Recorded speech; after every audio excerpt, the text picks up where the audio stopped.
It's funny how life can feel like it's on pause, waiting for something that seems just out of reach.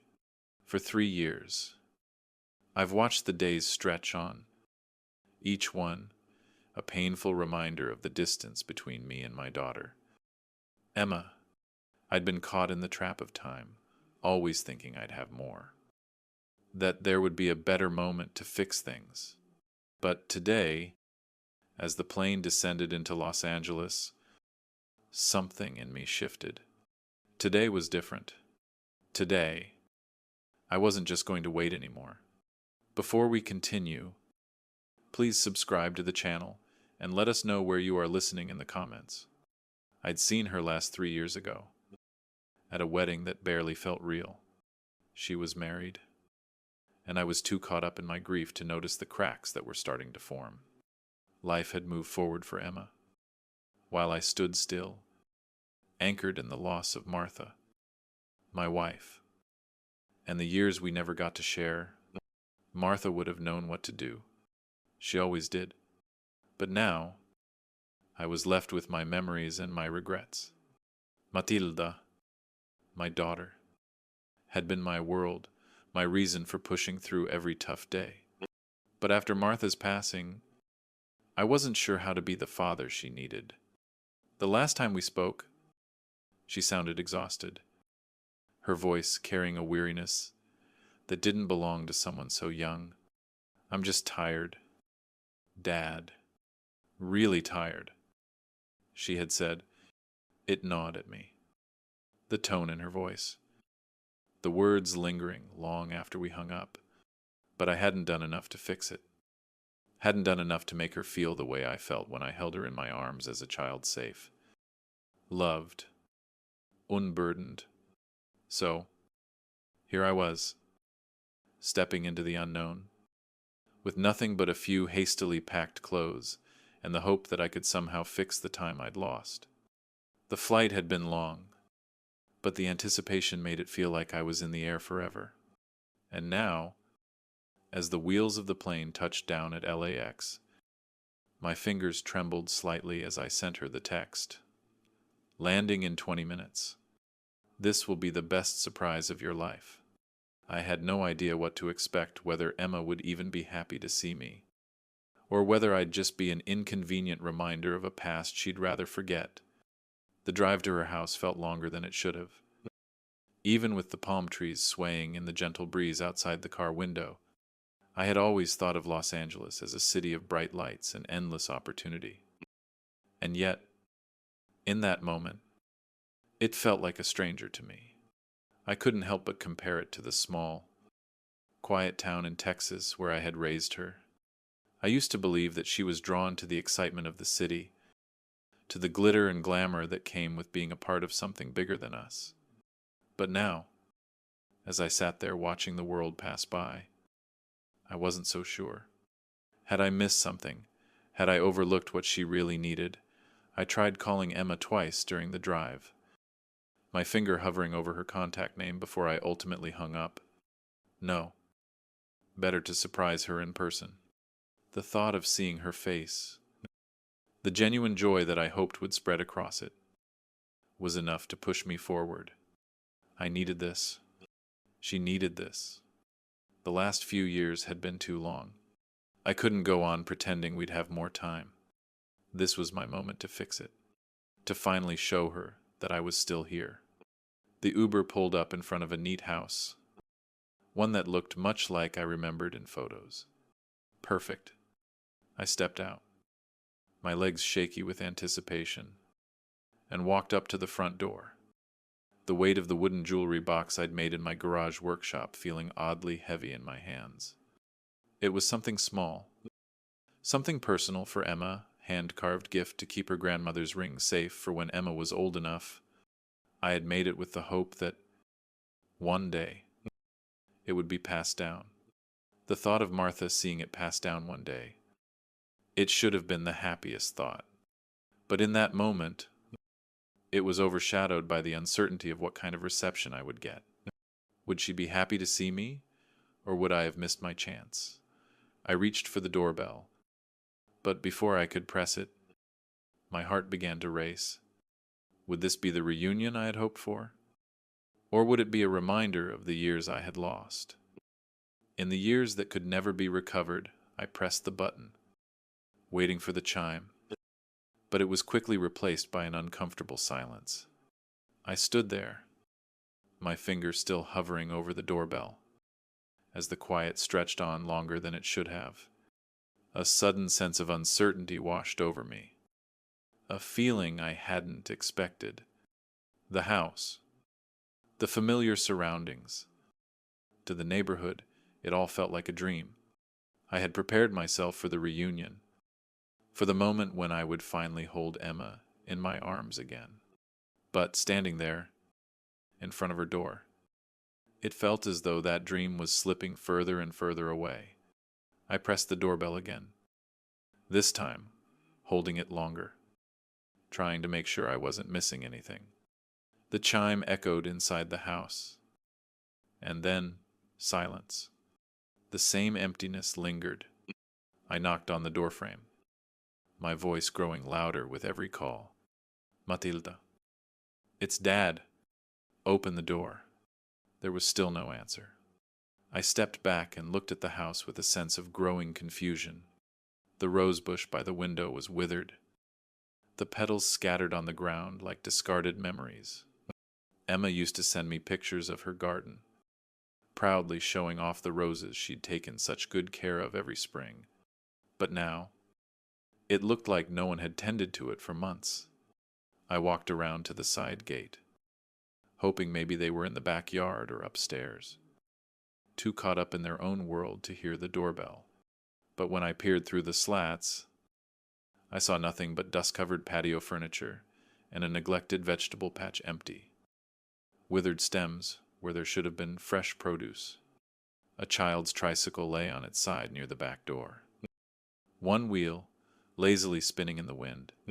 Something inside me twisted, a gut feeling that something was terribly wrong. The mailbox overflowed. 2. I pulled a few envelopes from the pile, each one dated weeks ago. Electric bills, circulars, a package addressed to Gary. My heart began to race. This was more than just a sign of neglect. It was a message. Matilda was never this disorganized. She would have known when things needed to be dealt with. Why hadn't she been taking care of this? Why had everything been left so abandoned? I returned to the front porch, my mind spinning with questions. The house felt eerily quiet, like it had been sitting empty for a long time. The art easel that used to stand proudly in the corner of the living room, a symbol of Emma's creativity, was now shoved to the side, half hidden by an old coat rack. Her toys, Jack's toys, scattered across the coffee table as though time had simply frozen. The remnants of a life that had once been full of energy and joy, now just a reminder of what had been lost. It wasn't just the silence of the house, it was the silence of absence. I was about to turn back when I heard a voice, an elderly woman from the house next door, wearing a sun hat, approached me. Garden shears in hand. Excuse me, are you looking for the McCoys? She asked, her voice faintly curious. Yes, I said, trying to keep my voice steady. I'm Harley Sims, Matilda's father. Have you seen them recently? She stopped and wiped the sweat from her forehead, looking me up and down before responding. Now that you mention it, no. It's been quiet over there. I usually hear the kids playing in the mornings. But not lately. She studied me for a moment, her gaze lingering a little longer than I expected. Is everything okay? Her words hit me harder than I expected. I forced a smile, though I could feel it faltering. I'm sure it's fine, I said, though even I didn't believe it. Maybe they went on vacation. She didn't seem convinced, but gave me a small, uncertain smile before returning to her gardening. I stood there on Matilda's front step.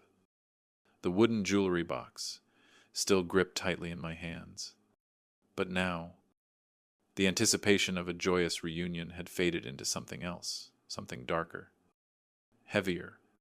I had flown across the country to surprise my daughter, to make things right. But I had found nothing but emptiness. He tried calling Matilda again, my fingers shaking as I dialed her number. The line rang 3 times before it went to voicemail. I hung up, a wave of panic rising in my chest. Something wasn't right. I dialed again. Same result. Voicemail. Another call. And still nothing. No answer.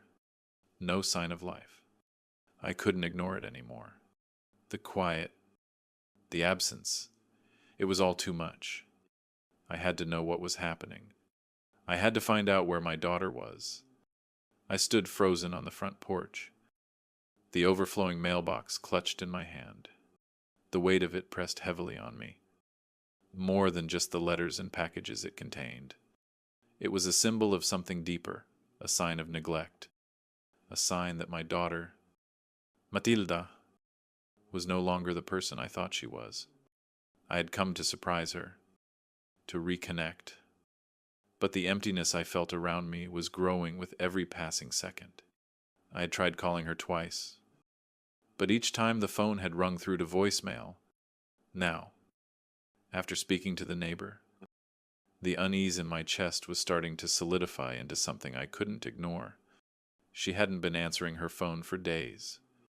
The garden was overgrown. The house stood silent, and there was no sign of life. It was as if she had just disappeared. I looked back at the house, trying to make sense of the scene in front of me. I had memories of Matilda, vivid ones, of her tending to the flowers in the garden, of her voice, as she excitedly told me about her latest projects, of the way she would always be there to share a cup of tea, to talk about life. But now, this place felt like it belonged to someone else. This wasn't the home I had expected to find. I stepped around to the side of the house, my steps heavy with the burden of uncertainty. I peered over the side gate, my breath catching in my throat as I looked at the backyard. The vegetable garden that she used to care for so lovingly was now nothing but a patch of dry, brittle stems. The small tricycle Jack used to ride was lying on its side, abandonné. Dust settled on the patio furniture, and the air was thick with the stillness of a place forgotten. My heart began to race as I walked back to the front porch. Something was wrong. Matilda had always been meticulous. She had never been one to let things fall into disrepair. The longer I stood there, the more the pieces of the puzzle began to fall into place. There was more to this than a simple visit. I turned my attention to the mailbox once again, pulling out a few more letters. One of them, a package addressed to Gary, was nearly weathered from sitting outside. I ran my finger along the edge of the envelope. The postmark was from over a week ago. I couldn't ignore the nagging feeling building in my chest. Why hadn't Matilda been taking care of this? Had she forgotten, or had something else kept her from being here? It was then that I realized I hadn't been the only one absent. Matilda had been distant, and I had spent the last few years wrapped in my own grief, unable to see that she had been struggling too. My mind flashed back to our last phone call 3 months ago. Her voice, tired, exhausted. But I had brushed it off. I thought she was just busy with life, with the kids. But now, standing here, I knew something was deeply wrong. I needed to find her. I needed to know what had happened. I reached for my phone again, dialing her number. But this time, I left the phone to ring longer, hoping for an answer. The silence stretched on. When the voicemail kicked in once more, a deep knot formed in my stomach. Matilda was gone, and I was starting to fear I wasn't the only one who had been missing. The knot in my stomach tightened as I walked back to the front porch, the weight of unanswered questions pressing down on me. I stared at the empty house, my mind racing. Where was Matilda? Why hadn't she been answering her phone? And why had everything been left so abandoned? A cold sense of dread was starting to settle in. I needed answers, but they felt further away with every passing second. I pulled out my phone again, hesitating for a moment before dialing the number that had been in my contact list for years.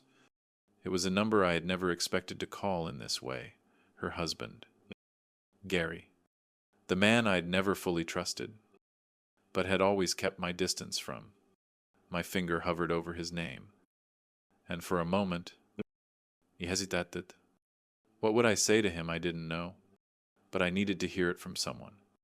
I needed to know what was happening in my daughter's life. Finally, I pressed the call button. The phone rang, and I held my breath, listening to the ringtone echo in my ear. It rang once, twice, and then, just as I was about to hang up, Gary answered. Hello? His voice sounded casual, almost too casual, and I could tell he wasn't expecting my call. Gary, it's Harley, I said, my voice steady, despite the turmoil inside me. Where's Matilda? I've been trying to reach her, but she's not answering. There was a long pause on the other end, and for a split second, I thought I heard a faint rustle of noise in the background. It wasn't the sound of a busy household, no kids playing. No, TV on. Just silence. Harley. Gary stuttered, clearly caught off guard by my question. She's not here right now. My heart sank. What do you mean? She's not here. Where is she? Gary? Another long pause. His voice, when it came, was slower, more guarded. Look, Harley, I think you should just come to the hospital. The words hit me like a blow to the chest. The hospital. My mind spun with the implications, my fingers gripping the phone tightly. What hospital? I demanded, my pulse racing. Why didn't you tell me? Why didn't you call me sooner? Gary's voice faltered. She didn't want to worry you, he said, but there was no conviction in his tone. She's been really sick. Harley. She's been under care for a while now. I felt the room closing in around me as everything in me screamed for answers. Sick, I repeated, my voice shaking. What do you mean, what's going on? Gary. There was a pause again. Too long. And I could feel the walls of the conversation tightening. It's cancer. Harley. Stage 4. It's been bad for a while. Cancer. Stage 4. The words hit me harder than anything I had ever expected. The world tilted sideways, and my vision blurred at the edges. Why didn't you tell me? My voice cracked with anger and hurt. Why wasn't I told? Gary, she didn't want to worry you. Okay, she didn't want to upset you with all this, Gary said quickly, as if his words could patch up the hole that had just been torn open in my chest. I could feel my hands shaking, but I forced myself to steady them. Where is she? Where is my daughter right now? She's at Cedars-Sinai, in Los Angeles, Gary said quietly. She's in the ICU. You should come. Harley. She's been asking for you. I hung up the phone without another word, the gravity of the situation settling over me like a weight I couldn't shake off. Cancer. My daughter. The woman I had raised. The little girl who used to run into my arms, fighting for her life. And I had no idea. I stepped back into the house and picked up my bag, my mind already racing to the hospital. I couldn't believe it. I hadn't been there for her when she needed me most. The guilt tore through me as I walked out the door, my mind reeling. I was a father who had been absent, too lost in my own grief to see what was happening to her. I dialed a cab, barely hearing the words the driver said as I got in. Every second felt like a lifetime as I thought about how I had let this happen. How had I missed the signs? How had I not known my own daughter was suffering in silence? I couldn't go back and fix the time I had lost. But I could show up now. I had to. For Matilda. For the daughter I had promised to protect, even if it was too late. I sat in the cab, staring out of the window as the city of Los Angeles blurred by in the afternoon light. The driver spoke occasionally, but I couldn't hear him. My mind consumed by the news Gary had just dropped on me. Matilda, my daughter, was in intensive care. Stage 4, cancer. Why hadn't I known? Why hadn't anyone told me?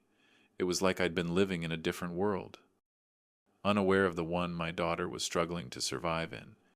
The car sped through the streets, but my thoughts were miles away. The only thing that kept me grounded was the hospital address, burned into my memory now. Cedar Sinai.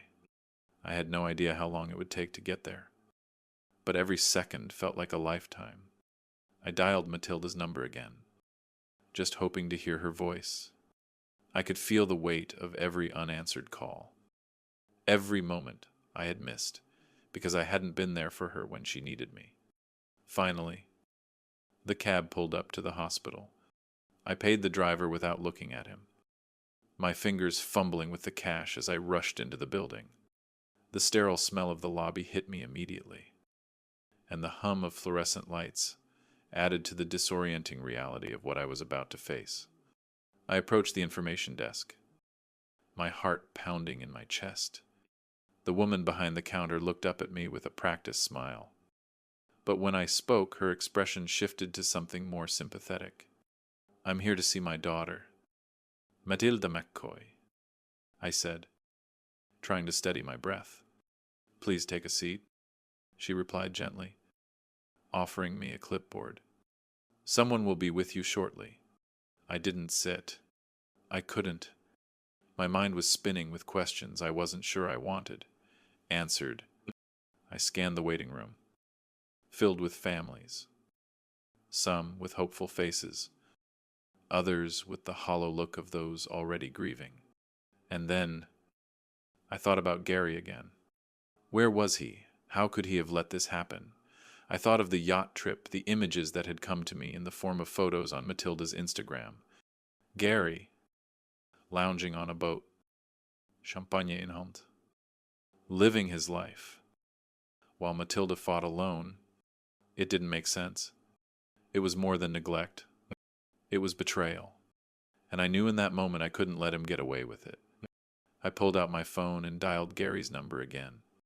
The line rang several times before he finally picked up. His voice was strained, distant, like he had been caught off guard.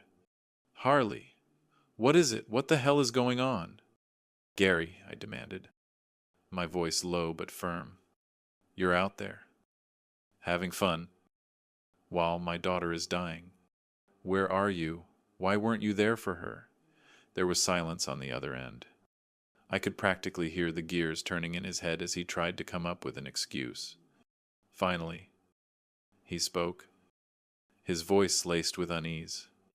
I've been busy with work." "I told you." "I worked," I interrupted, my patience running out. "While she's fighting for her life in the hospital, you're partying on a yacht with your friends and spending my money." Gary's voice faltered. "I didn't think you'd mind," he said weakly, but I could hear the guilt creeping in, his own discomfort with what he had done. But it wasn't enough. He wasn't sorry for the right reasons. "Don't you dare use my money as an excuse." "Gary, you've spent more on that yacht trip than I've spent in the last year. And while Matilda's been laying in that hospital bed, you've been living it up," I said, my voice shaking with fury. "You need to be here. For her. Not for you." I paused. My next words measured, deliberate. "I'm done. Gary, I'm cutting you off. I'll make sure you don't spend another cent of my money. Not another dollar." The silence on the other end was deafening. Then, Gary's voice broke through. "You can't do that," he said, a hint of panic creeping in. I I need that money. Harley, you can't just... I can, and I will. I cut him off. "You're not going to get away with this. I'll make sure of it." I ended the call without another word. I wasn't sure what came next, but I knew I had to act.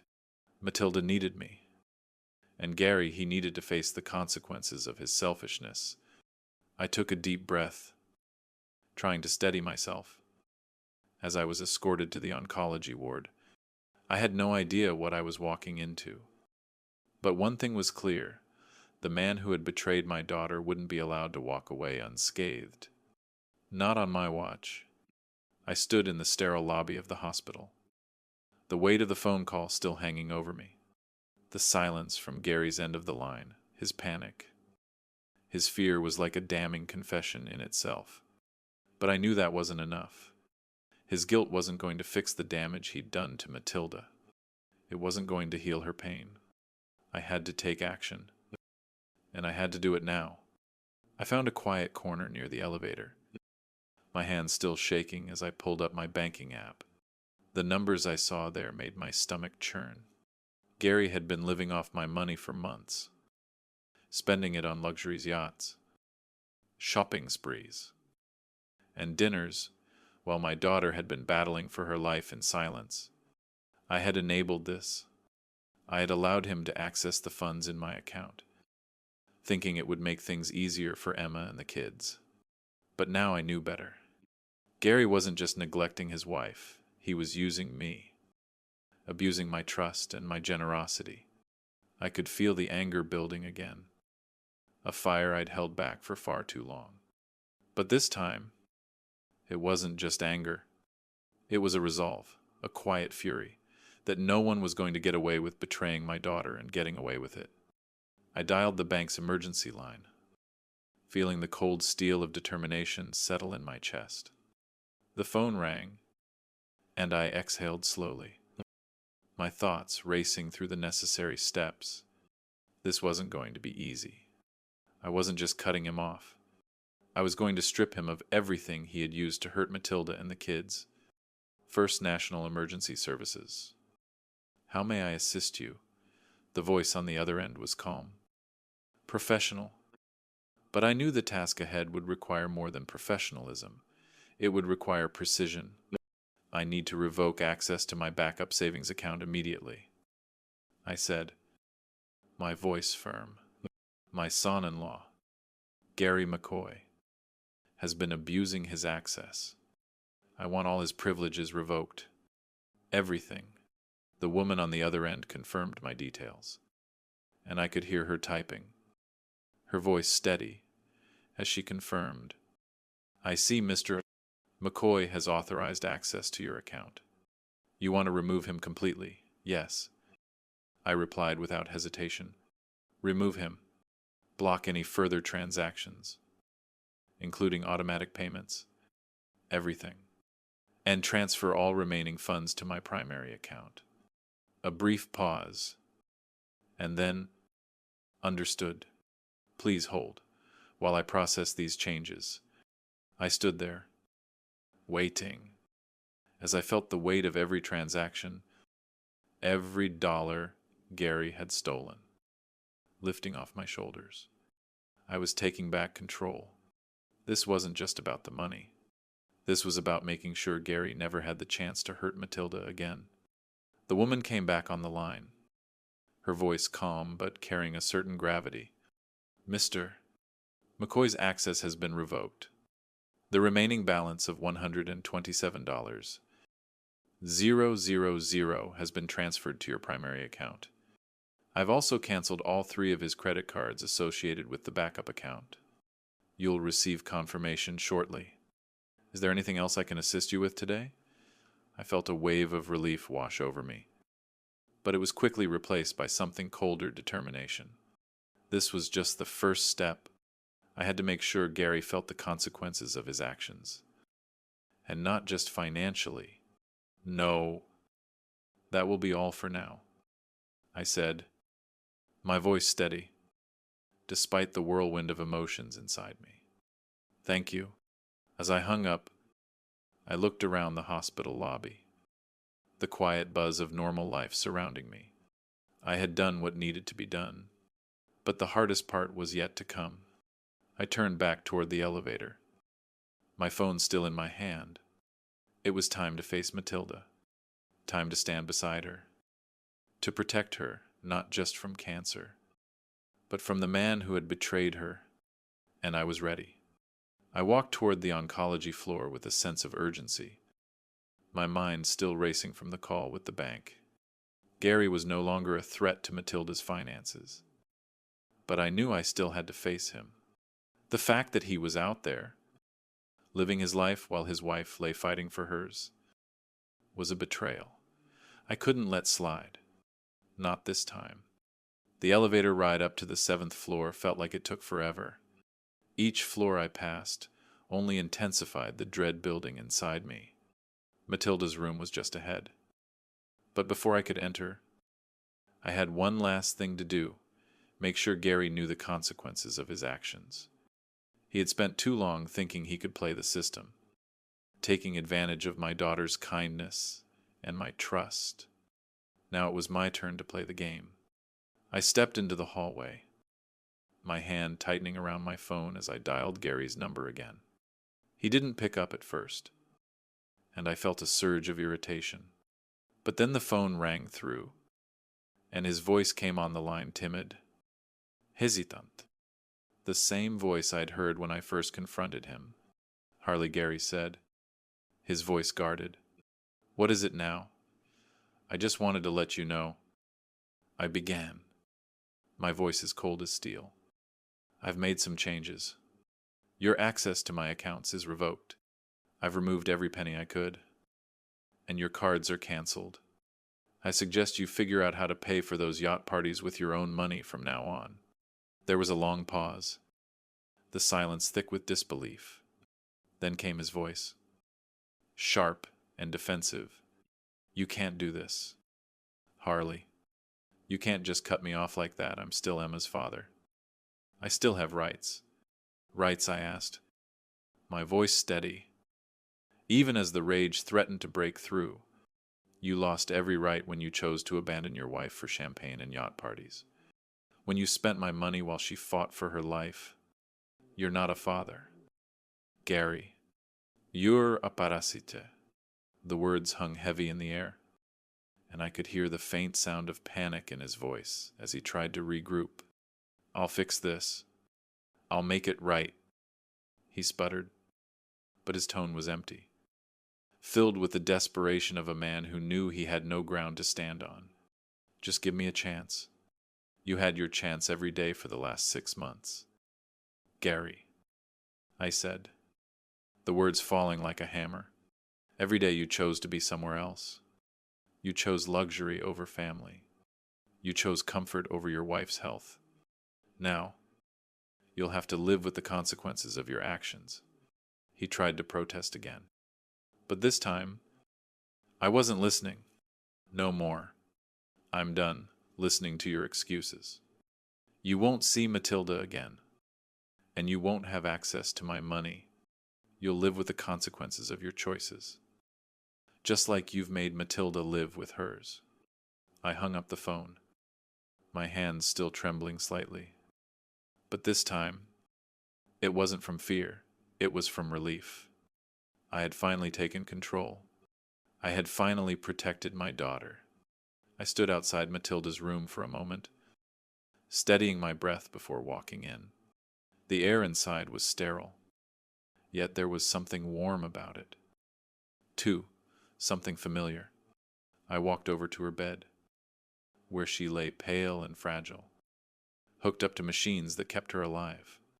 Her eyes fluttered open as I approached, and when she saw me, a weak smile spread across her face. Dad, she whispered, her voice barely audible. You came. I took her hand gently, brushing her hair back from her forehead, my heart aching at how small she seemed. Of course, I came. Sweetheart, I said softly, I'm not going anywhere. As I sat beside her bed, I realized this wasn't just about saving her from cancer. It was about saving her from everything else. From the man who had abandoned her, from the lies, from the years of hurt. I had finally done what needed to be done. And now, it was time to focus on healing, on being the father she needed. Together, we'd face the future. And this time, nothing would stand in our way. I sat in the quiet of Matilda's room, her small hand gripped tightly in mine. The weight of everything I had just done, still settling over me. The phone call with Gary had been final, cutting off the last remaining thread of my tolerance for his selfishness. I wasn't sure how much time had passed, but as I sat there, the realization of how far I'd gone hit me. I had severed his ties to my money, his lifeline, but more than that, I had made a promise to my daughter. I had promised to protect her, and in doing so, I had started a war with Gary that wouldn't end until he faced the consequences of his actions. Matilda's breathing slowed as she drifted into a light sleep. The steady beeping of the machines around her, a constant reminder of how fragile she was. I gently pulled my hand away from hers, not wanting to disturb her, but the need to do something more, to take another step, burned in my chest. I couldn't just sit here and wait for things to get better. I had to make sure Gary never had the chance to hurt her again. I stood up, quietly walking toward the door, leaving Matilda to rest. The weight of the world still hung on my shoulders. But I had to act. I wasn't going to allow this man, this parasite who had so easily discarded his family, to go on unpunished. He needed to understand the price of his betrayal. I stepped into the hospital hallway, the fluorescent lights overhead casting a harsh glow on the quiet space. My phone buzzed in my pocket, and I pulled it out, my finger hovering over the screen. It was Gary. I felt a brief moment of hesitation, but I quickly pressed the button to answer. His voice, frantic and panicked, came through the speaker. Harley, you can't do this, he said, his tone sharp with fear. You have no right to do this. I'll fight you. I'll take you to court if I have to. I didn't even let him finish. Gary, you've already made your choice. You chose luxury. You chose yourself. And now you're going to face the consequences of that choice. My voice was cold, steady. I had no more sympathy left for him. Please, Harley, this isn't right. Gary pleaded. You're going to ruin everything. My career, my reputation. I cut him off. My voice, unyielding. Your reputation is already ruined. Gary, you abandoned your wife, your kids. You threw it all away for champagne and parties. And now you think I'm going to let you keep living this lie.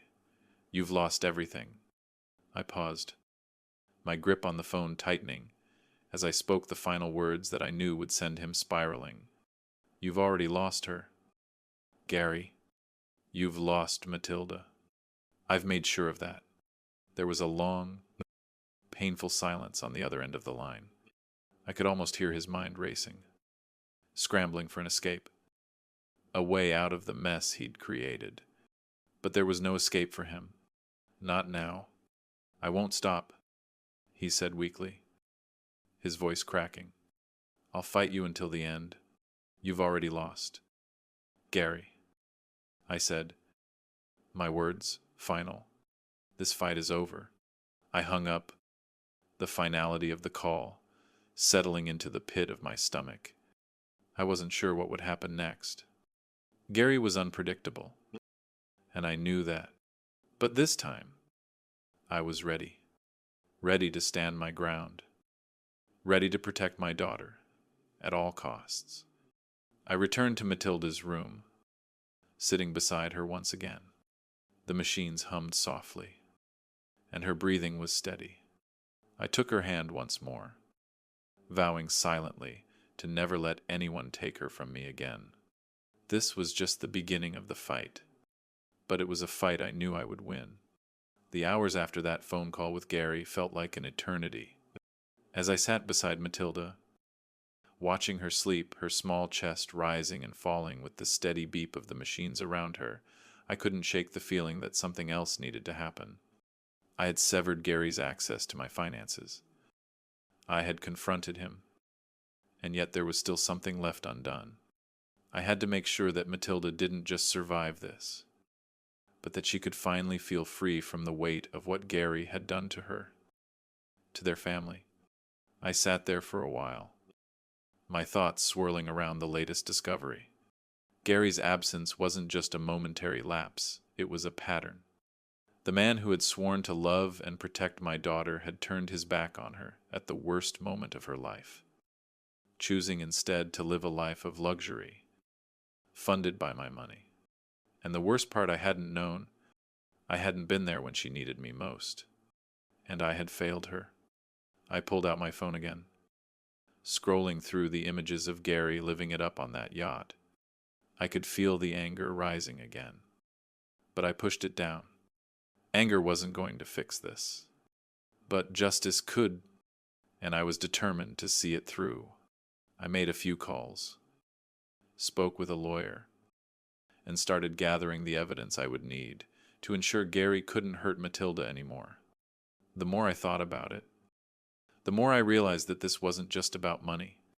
This was about holding him accountable for the damage he'd done to her, for the trust he had shattered, and the best way to make sure he never had the chance to hurt her again, I had to expose him for what he truly was. By the time I returned to Matilda's side, I felt a strange calm settle over me. I had made the decision to take things further. No more empty threats. No more running from the truth. Gary would face the consequences of his actions. It wasn't just about protecting Matilda from him now. It was about ensuring he never had the opportunity to manipulate her or their children again. Matilda stirred in her sleep, her fingers twitching as if she were dreaming. I smiled faintly, brushing a strand of hair from her face. She had no idea what was coming, no idea that, while she fought for her life in that hospital bed, I was fighting for her freedom. Dad, her voice was faint, barely a whisper, but it made my heart skip a beat. She opened her eyes slowly, blinking as if she was still trying to wake up. "I'm here, sweetheart," I said softly, squeezing her hand. "I'm right here." She gave me a tired smile, her eyes flickering with relief. "I'm sorry for everything, for not telling you sooner." About Gary. I shook my head, brushing away the guilt I felt. "You don't need to apologize, Matilda. You've been through more than anyone should ever have to. And I'm sorry I wasn't there for you sooner." She looked at me, her eyes searching mine for something. Maybe reassurance. Maybe comfort. I could see the weight of the last few months in her expression, the toll the illness had taken on her, both physically and emotionally. But now, in that moment, I could see something else, something that gave me hope. "You're not alone anymore," I told her, my voice steady. "I'm here, and I'll always be here. And Gary won't be hurting you anymore." Matilda's eyes welled with tears. But this time, they weren't tears of fear or sorrow. They were tears of relief. For the first time in months, she seemed to exhale, as if she had been holding her breath, waiting for something to change. And now it had. "I'm going to make sure you get the life you deserve, Matilda," I said, my voice firm, resolute, "a life free of him." She nodded, closing her eyes again as sleep took over her. As I sat there, watching over her, I knew one thing for sure: this battle wasn't over yet. But we had taken the first step, and I would make sure we didn't stop until Gary was held accountable for everything he had done. Matilda's life, or lives, would never be the same again, but this time, it would be better, and I would do whatever it took to make sure of it. As the days passed in the hospital, the weight of everything that had happened slowly began to sink in. Matilda was still fragile, still fighting, but there was a sense of peace in the room that hadn't been there before. Her breathing had become more steady, and she smiled at me more often, her strength slowly returning. It was as if the burden she had carried for so long, the fear of abandonment, the loneliness had been lifted, if only just a little. But the battle wasn't over. Not yet. Gary hadn't called. Not once. After I'd cut him off financially, after I'd exposed his true nature, I knew he was reeling, and part of me wanted him to fight back, to come crawling for forgiveness, so I could look him in the eye and tell him exactly what kind of man he was. But there was no doubt in my mind that he would try to manipulate his way back into our lives. The man had no shame, no conscience, and that's why I had to do more than just stop him from accessing my money. I had to make sure he couldn't hurt Matilda again. Not physically, not emotionally. I called the lawyer again. This time, I was more determined. I need everything. Full custody paperwork, restraining orders. I want him out of her life for good. I said, the words sharp and final. It was time to make sure that Gary's hold on Matilda, on her future, on her peace, was completely severed. He had used every tactic in the book, from neglect to manipulation, to tear her down. But now it was my turn to stand up and protect her from the chaos he had created. The legal team would be able to handle the paperwork, but I knew that deep down, the fight for Matilda's peace was more than just about the law.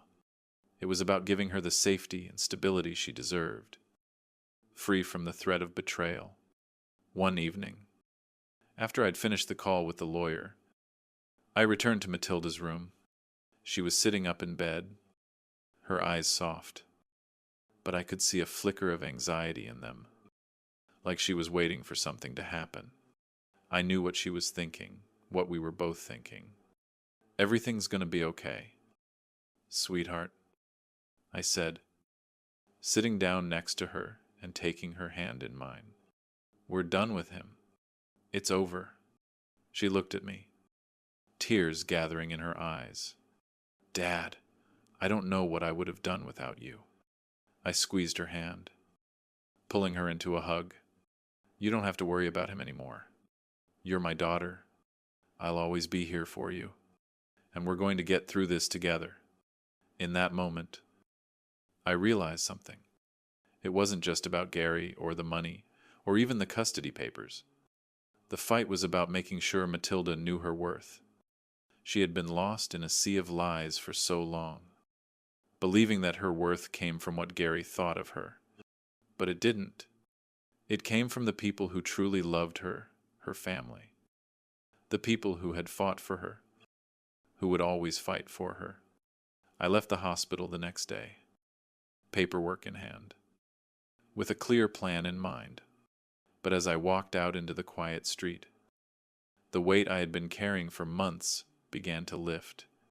I had taken control. I had protected my daughter, and I had shown her that she was more than enough, just as she was. The lesson, as simple as it was profound, came to me in that moment. Family isn't just about the blood you share. It's about who shows up when it matters most, who stays, and who is willing to fight for you, even when the world tells you that you're not worth fighting for. As I stood outside, looking up at the bright stars overhead, I made a silent promise to Matilda. No matter what, I would always be the man who fought for her, because in the end, that was what truly mattered. If you like this story, please like this video, subscribe to the channel, and share your impressions of this story in the comments. To listen to the next story, click on the box on the left. Thank you for watching.